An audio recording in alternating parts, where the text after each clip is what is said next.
আমাদেরকে এভাবে জনসংযোগ করতে হবে এবং সকলকে নিয়ে কথা বলতে হবে, নিজেদের ভয়েসটাকে আবারও রেইজ করতে হবে। এটা আসলে আমরা কখনো চিন্তা করিনি। আমরা চিন্তা করেছি যে 17 বছরের একটা রিজিম পার করে আসার পরে আমরা আমাদের দাবি দেওয়াগুলো এখন স্বতঃস্ফূর্ত ভাবে পাবো, কারণ বর্তমানে যে সরকার রয়েছে তারা আসলে আমাদেরই সরকার, ছাত্র জনতার মাধ্যমে গড়ে ওঠা একটি সরকার। এই সরকারের কাছে যদি দাবি দেওয়া উপস্থাপন করার জন্য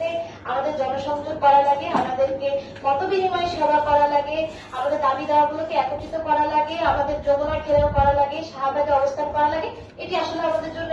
দুঃখজনক যেমন ঠিক তেমনই আমাদের জন্য লজ্জাজনক।